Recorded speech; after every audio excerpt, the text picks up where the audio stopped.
اعوذ باللہ من الشیطان الرجیم بسم اللہ الرحمن الرحیم یا ایہا الناس اتقوا ربکم واخشوا یوما لا یجزی والد عن ولدہ ولا مولود هو جاز عن والدہ شیئا ان وعد اللہ حق فلا تغرنکم الحیاة الدنیا ولا یغرنکم باللہ الغرور۔ سورہ لقمان کی آیت نمبر 33 کی میں نے تلاوت کی ہے۔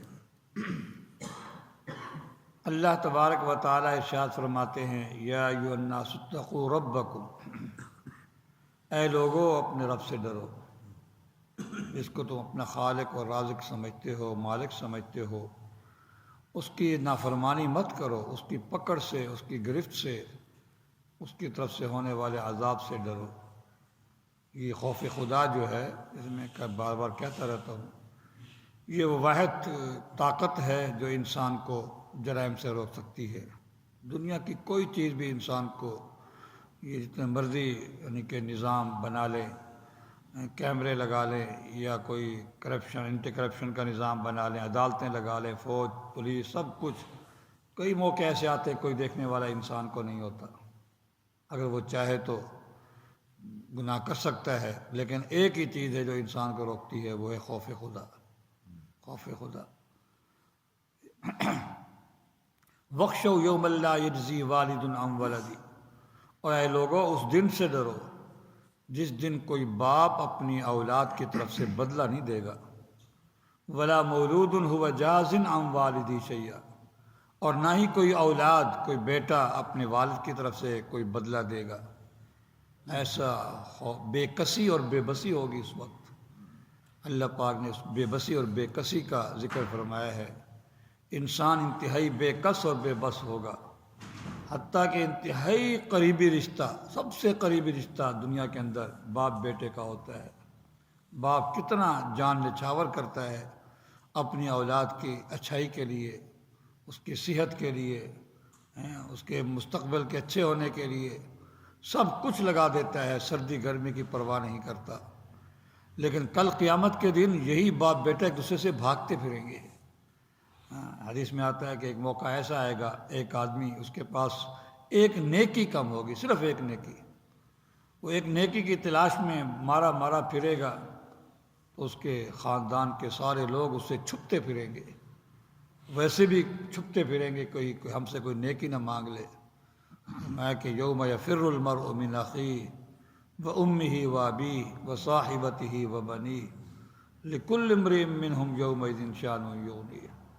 اپنے بھائی سے، اپنی بیوی سے، اپنی اولاد سے، اپنے والدین سے، اپنے رشتہ داروں سے بھاگتے پھریں گے، چھپتے پھریں گے، کہیں کوئی نیکی دینی نہ پڑ جائے۔ اس دن سے ڈرو جس دن والد اپنی اولاد کی طرف سے کوئی بدلہ نہیں دے گا، اور نہ ہی کوئی اولاد اپنے والد کی طرف سے کچھ بدلہ دے گی۔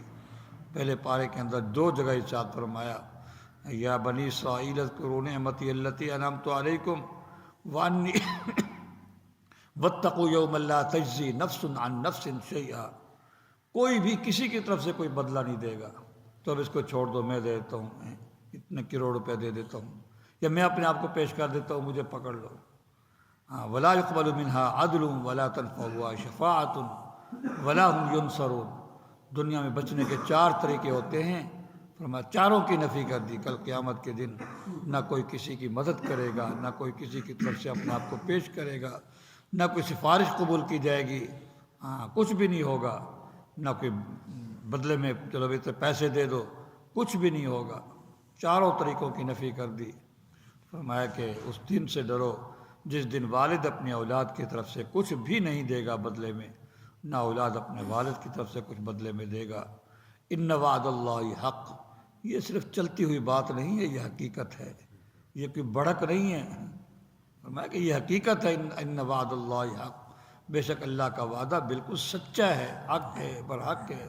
یہ جو کچھ کہا جا رہا ہے یہی کیفیت ہوگی اس وقت، اسی طرح کی بے کسی اور بے بسی ہوگی۔ فلا تغرنکم الحیات الدنیا، لہذا اے لوگو تمہیں دنیا کی زندگی ہرگز دھوکے میں نہ ڈال۔ اب کچھ لوگ جو ہے دنیا کی محبت میں اسلام ہی قبول نہیں کرتے، کہ ان کو پتہ کہ اسلام میں یہ چیزیں پھر کرنی پڑ جائیں گی، ہم سے مال دولت چھوٹ جائے گا۔ اور کچھ لوگ دنیا میں ایسے مست ہوتے ہیں کہ نماز کا وقت نکل گیا، جماعت کی نماز نکل گئی، خدا تو یاد رہتا ہے لیکن وہ مستحضر نہیں ہوتا۔ کتنے لوگ ہیں کہ جو نمازی بھی ہیں لیکن جب دنیا کا مال و متاع سامنے آتا ہے وہی ملاوٹ بھی کر رہے ہیں، وہی ناپ تول میں کمی بھی کر رہے ہیں۔ نمازی آدمی رشوت بھی لے رہا ہے، سود بھی کھا رہا ہے، اور اسی طرح جو ہے نماز چوک جانا، جماعت چوک جانا، یہ تو عام سی چیز ہے۔ یہ تو عام سی چیز ہے دنیا کی زندگی۔ یا ایھا الذین آمنوا لا تلھکم اموالکم ولا اولادکم عن ذکر اللہ، اے ایمان والو تمہیں اولاد اور تمہارے مال جو ہے تمہیں اللہ کے حکم سے، اللہ کی یاد سے غافل نہ کر دے۔ مال و دولت اور اولاد کی محبت میں کیا کچھ کر جاتے ہیں اللہ کی نافرمانیاں۔ ولا یغرنکم باللہ الغرور، اور دھوکے باز تمہیں اللہ کے حوالے سے دھوکہ نہ دے دے۔ یہ نفس اور شیطان ان کا آپس میں بڑی یاری ہے، نفس اور شیطان کا بڑا ایکا ہے، بڑا دوستانہ ہے۔ یہ دونوں انسان کے دشمن ہیں اور دھوکے باز ہیں۔ دل کرتا ہے کہ اس سال حج پر جاؤں، شیطان کہہ دیتا ہے ابھی تو اور کام تجھے کرنے ہیں، اگلے سال چلے جانا۔ کبھی دل کرتا ہے چل یار نماز شروع کرتے ہیں، کل چلے جانا، کل سے شروع کر دیں گے، ابھی تو جوان ہے، ابھی تو کیا تجھے صوفیت کا تجھ پر غالب آ رہی ہے، ابھی تو جوان ہے، کوئی نہیں پھر بعد میں توبہ کر لیں گے۔ یہ سب نفس اور شیطان کے دھوکے ہیں، پتہ نہیں موت کب آ جائے۔